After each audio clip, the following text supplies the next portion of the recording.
History of terrorism in Pakistan and causes and strategy. Introduction. Terrorism is a complex phenomenon, reason why there is no common agreed definition. According to the Global Terrorism Database, terrorism is defined as the threatened or use of illegal force and violence by a non-state actor to attain political, religious, or social goal through fear, coercion or intimidation. At present, the gravest problem that Pakistan is facing is terrorism. It has become a headache for Federation and a nightmare for public. Though it is a global issue, but Pakistan has to bear the brunt of it. Pakistan's involvement in the war on terror has further fueled the fire. History of terrorism in Pakistan, an overview. Pakistan has a long and complex history with terrorism, dating back several decades. Below is an overview of some significant events and periods related to terrorism in Pakistan. 1. Soviet-Afghan War 1979 to 1989. The roots of modern terrorism in Pakistan can be traced back to the Soviet invasion of Afghanistan in 1979. During this period, the United States and other Western countries provided support to Afghan Mujahideen fighters, many of whom were based in Pakistan, to resist the Soviet occupation. This assistance helped bolster Islamist militant groups in the region. 2. Kashmir conflict. Since the late 1980s, Pakistan has been involved in supporting various militant groups operating in Indian-administered Kashmir. These groups have waged an armed insurgency against Indian security forces, claiming to fight for the rights of Kashmiri Muslims. 3. Rise of extremist groups. In the 1990s and early 2000s, Pakistan saw the emergence of various extremist and terrorist organizations, including the Taliban and Al-Qaeda. Some of these groups found safe havens in Pakistan's tribal areas and were involved in regional and global terrorism. 4. 9/11 attacks and war on terror. Following the September 11, 2001, terrorist attacks in the United States, Pakistan became a key ally in the U.S.-led war on terror. The government pledged support for the global coalition against terrorism and assisted in hunting down Al-Qaeda operatives and Taliban leaders hiding in its territory. 5. Pakistan's domestic terrorism. The country has experienced numerous acts of terrorism carried out by both domestic and foreign-linked extremist groups. The Tehrik-i-Taliban Pakistan (TTP) emerged as a major domestic threat, orchestrating suicide bombings, attacks on security forces, and targeting civilians. 6. Military operations.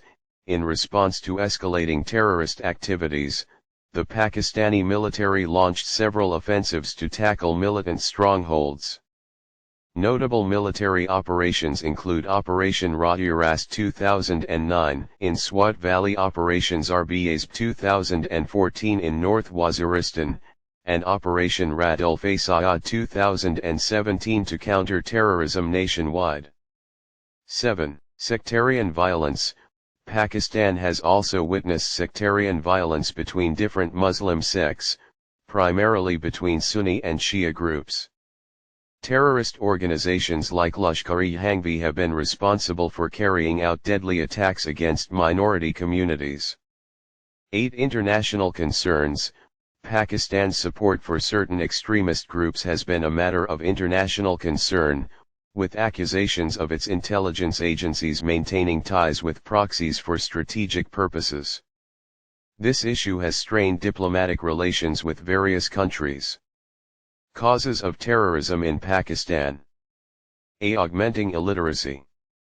B. Increasing social injustice. C. Swelling poverty. D. Derailing democracy. E. Heightening religious intolerance. F. Unending Afghan war. G. Crippling economy. After 9/11 attacks, when Pakistan entered in war against terrorism, some of these sham jihadi groups turned their guns against Pakistan. This violent phenomenon has become complex in nature due to multitude of the causes. The situation in Pakistan is more complicated due to its underdevelopment, strategic location, diverse cultures, and religious orientation of society. The first and foremost cause is widespread illiteracy in Pakistan. Pakistan ranks 113th among the 120 nations in the literacy rate index.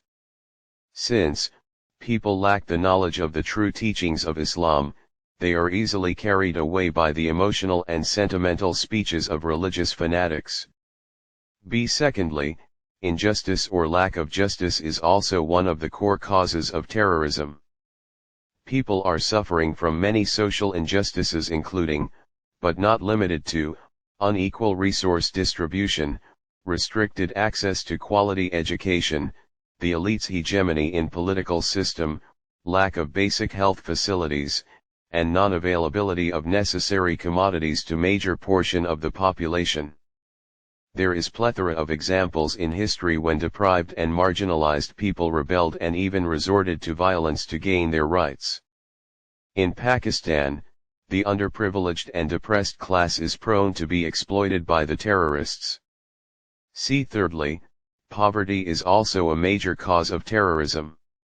According to a study conducted by the Sustainable Development Policy Institute, every third Pakistani is living below the poverty line, i.e. 58.7 million out of 180 million are living in abject poverty.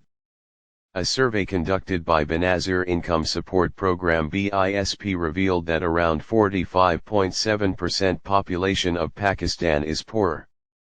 These people, caught in the vicious cycle of poverty, join terrorists for monetary benefits. Fourthly, derailing of democracy by military dictators also contributed to the spread of terrorism in Pakistan. History of the country manifests that these were the decisions of military rulers that put Pakistan in this quandary.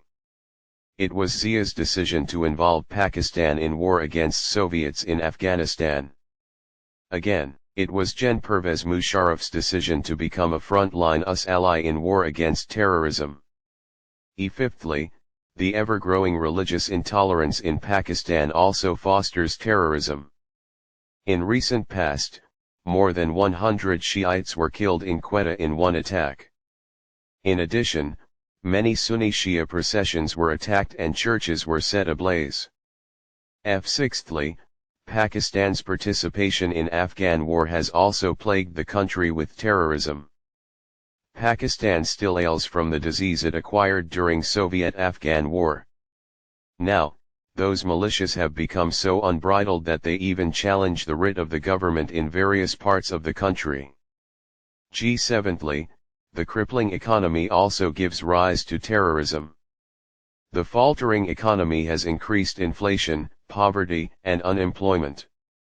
Almost 50% of the Pakistani workforce is unemployed, reveals the survey released by the Pakistan Economy Watch Pew. Miseries compel people to find additional sources of income and the terrorists lure these marginalized people. Thus, economic frailty makes recruitment for terrorists easier. Is terrorism a great threat to Pakistan? Yes. A to sovereignty. B to economy. C to governance. D to progress. E to national security. F to national integrity. Terrorism also threatens the sovereignty of Pakistan. The presence of terrorists invites drone attacks, which is a serious challenge to the country's sovereignty. One of the major reasons behind the crippled economy of Pakistan is terrorism. The terrorist activities in Pakistan have led to flight of capital and investors. The investors are reluctant to invest here due to law and order situation. The estimated losses are around 70 billion. Moreover, tourism industry of Pakistan is also in a dying state. Furthermore, the threat of terrorism also compels the government to divert resources to security spending. Terrorism also hampers the prospects of good governance. The government finds itself hapless to improve the law and order situation in the country. The schools are bombed and demolished, which deprives people of the light of knowledge. The proponents of education are attacked. The case of Malala Yousafzai is an example in this regard. Terrorism thwarts the progress of the country as well. Pakistan couldn't make any progress in the last decade, rather all the economic and human development indices show a considerable fall. Pakistan ranks 145th on the Human Development Index. The country has spent more than 20 billion on war against terror and is compelled to increase its defense budget. Resultantly, the spending on the social development has seen new lows. Hence, terrorism causes underdevelopment, which leads to increase in miseries of the masses. Terrorism endangers the national security as well. A fleeting look at the current situation reveals that the country is suffering from worst security crisis. Terrorists carried out, successfully, attacks even on most secure and strategically important places. The attacks on GHQ, Mehran Naval Base and Cumrah Air Base are testimony to this fact. The magnitude of losses can be gleaned from the fact that only one Saab 2000 aircraft fitted with an airborne early warning and control system AWACS destroyed at Cumrah was worth 250 million. Terrorism, lastly, is a great threat to national integrity. It is threatening the very roots and fabric of the society. Pakistanis are being divided into small sub-nations fighting to assert their existence and separate identity. Despite the above-mentioned facts, Pakistan has all the capacity and potential to eradicate terrorism. All it requires is a comprehensive and coordinated strategy. First of all, religious leaders and scholars can play a vital role in this regard. They should use speeches and writings to preach the message of peace. 2. The civil society also needs to come forward and play its role in sorting out the problems faced by the nation. Moreover, a huge campaign is required to defeat the ideologies of terrorists. This campaign or mass movement can be used very effectively with collaborative efforts. 3. Uniform system of education can play a viable role in eradicating terrorism. The curriculum should be free of all the biases, religious bigotry and fanaticism. It shall include religious and modern education in equal proportions. The minds of younger generation need to be washed of all the rigidness, then only peace will prevail in society. 4. Media can be the most effective tool in eliminating terrorism. Media can be used to educate people and bring them on board about challenges faced by the country. Soft corner for militancy in the general public can only be eradicated by well-organized media effort. 5.